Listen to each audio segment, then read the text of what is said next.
Good morning, students. Today we are going to start the next chapter, that is lesson 2. Last topic, double fertilization and post fertilization.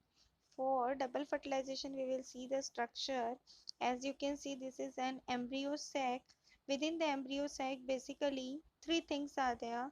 The bottom portion is known as your antipodal cells. At the top, you will found the synergid cells. That synergid cell consists of egg cells. And in the bottom, that is in the middle portion, we will found two polar nuclei. Okay, children. The first fusion is going to take place by your antipodal cells. Then after that, the second fusion is going to take place by the polar nuclei.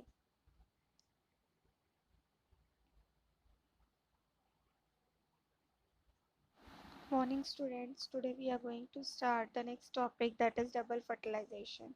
What's the term double fertilization means? Double fertilization means there is a fusion twice in between the egg cells. Okay, one sperm nucleus fertilize the egg, another one zygote is going to form inside the seed. Sperm nucleus fuses with the polar nuclei, results in the triploid endosperms. Okay, endosperm is a good source of young embryo, that is for the nourishment purpose it provides a good source. See children, last class we had studied about the structure of gynoecium. Again I am showing you the structure of gynoecium because it will make you easy to understand the double fertilization process. The top, that is the pollen grain, is given there, then tube is there, then ovary is there. In that ovary, three types of cells are there: antipodal cells, then your synergid cells, and polar nuclei is there. So ovary, style, and stigma, three part is there for the gynoecium. And we had studied about the different layers: integument, jalza, micropyle, and so on in the last video. Now see children, here same thing is given. Degenerative antipodal cell will be situated at the bottom. It will be 3 in number. In between you will get the polar nuclei. Then at the top you will get the degenerative synergid cells. Okay. See, by the help of the tube, two sperms are going to be entered. The first sperm is going to be mixed with the synergid cells, and that will form the bond that is known as your zygote. After that, the second sperm will go and fuse with this purple color one, and it will form your endosperm nucleus. It will form your endosperm nucleus. This is 3 in number, that's why it is known as your triplozoids, and this one 2 in number, that's why it is known as your zygote. Three types of endosperms is there. The nuclear one, where definitely the division of nucleus is going to take place.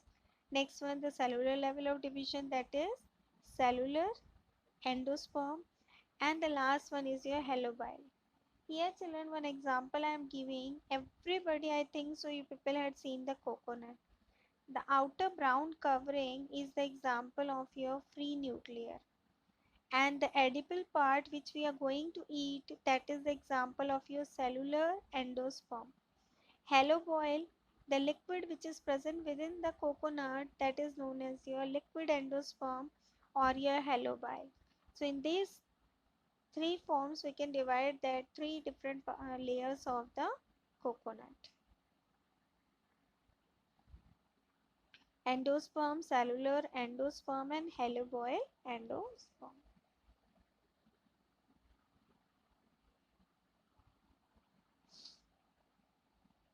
Okay, again here that same thing. In haloboil endosperm children, what will happen? The fluid will simply float. Okay, they are very free from each other.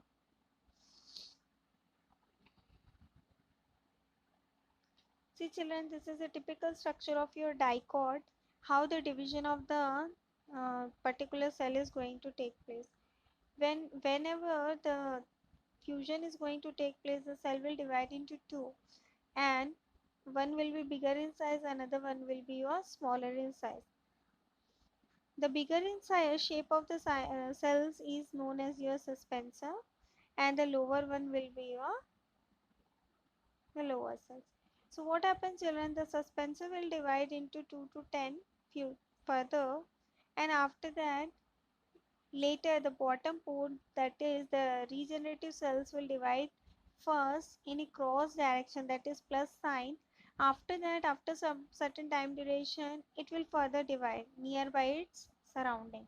Okay, children. And mature, you will found one finger like projection and this and that, and that will be your development of the dicot. Okay, children. After that, for the post fertilization, we will see the development of the endosperm. Okay, this is of three types: nuclear endosperm, cellular endosperm, and halobile endosperm. Nuclear endosperm, children, by the name itself, it is clear there will be division of the nucleus. Next one is your cellular endosperm. Cellular endosperm, nearby the periphery, what all divisions are going to take place, that will be known as your cellular endosperm. At the center, when the fluid is going to be flowed, that type of fusion or that type of division is known as your haloboil nuclear haloboil endosperm. Okay.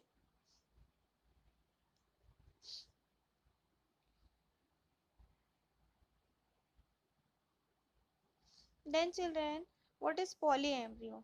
The presence of more than one embryo in a seed is known as your polyembryo. Leeuwenhoek in the year 1719, in citrus fruit he had discovered, and he told about two type of polyembryo. That is, the first one is your true polyembryo and the second one is your false polyembryo. When we talk about the true polyembryo, that is the additional embryo, and it will be within the same embryo. Okay, children. Here two kinds are there. First one is your cleavage, second one is your adventative polyembryo.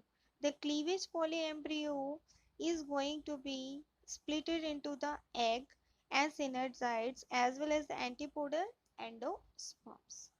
Second one is your adventative polyembryo. This is the additional embryo which is going to present in the citrus or magnifera or your onion or optionia, and the first one is going to present in your nicotine orchid. Okay, children. Second one is your false embryo. Here what happened, when more than one embryo sac is developed in the ovule, that is known as your false embryo. Figure is given here for the polyembryo. Next is, children, development of seed and fruit. Definitely, children, after the fertilization, that is when double fertilization is going to take place. After that, when post fertilization is going to take place, at that time you will found the development of the seeds and fruits. What is the development of the seeds and fruits? In this case, children, what happens? The seeds are going to be developed and it will have a proper covering. Okay, the outer integument is known as your testa and the inner one is known as your tegmen. Okay, children. And micropylla is having one small pore. By the help of that, the water is going to be passed, and that water is responsible for the germination purpose. Hilum is also a place where micropylla is going to be scared behind it, and it will break the seed dormancy. Then development of the fruit. This fruit is going to be developed by the help of your pericarp. That is, the outer pulpy juicy like thing is present, that is known as your pericarp. Okay, children. The outer layer is known as your epicarp, middle layer is known as your mesocarp, and the innermost layer is known as your endocarp. When the flower is fertilized, these all layers are going to be developed. At the meanwhile, it will also responsible for the formation of your seed. Second one, children, parenchyma develops with the ovary and it will form sugar and vegetable acids. What is false fruit? What is true fruit? Other than ovary, if other parts of the flower is going to be involved for the process of formation of the fruit, is known as your false fruit. And the fruit formation, if it is carried out by the process of the fusion of ovary, is known as your true fruit. Then importance of fruit. What all the main importance of the fruit? The first and foremost thing, it is responsible for the production of the seed, that is production as well as for the protection of the seed. Second thing, it will be responsible for the storage of the food material. Third one, it will be also responsible for the dispersal of the seed. When the seed is going to form, the seed will be dispersed, okay, and that is going to be developed by the help of the fruit only. See children, here the ovary is going to be there, and what all things are going to form? The outer layer of the ovary is going to form the fruit, that is the pericarp, the outer covering. It is again three types: epi, meso and endo. The outermost layer will be epicarp. It may be hard, it may be pulpy. Middle one, it is mesocarp. Sometimes it is edible, sometimes it is for the seed formation, and the innermost layer is known as your endocarp. Then ovule is going to be produced by the help of this six part: funicell, hilum, microphylla, integument, nucleus and embryo sac.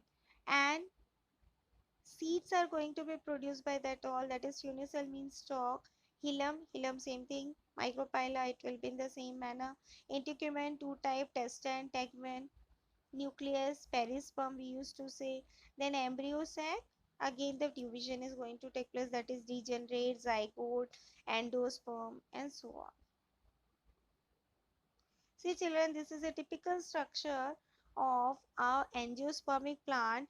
In this angiospermic plant children, the complete formation of the seed and the new plants are going to take place. How the fusion will be carried out, how the anther is going to fuse by the stigma, and after fusion how the ovules are going to be produced by double fertilization, and how the complete plant is going to form. Both asexual and sexual mode is had shown here for a complete angiospermic plant, and children both mitosis and meiosis cell division is also shown here, that is one cell is going to divide into two, then again the two cells are going to divide into four and so on. Okay children, just prepare the notes properly. Very important topic is your double fertilization. Okay, the structure of ovule is very important. The formation of your that butterfly like structure of your anther is very important. Okay, function of tapetum is very important. Okay children, just prepare the notes and learn thoroughly that all points. Just take care.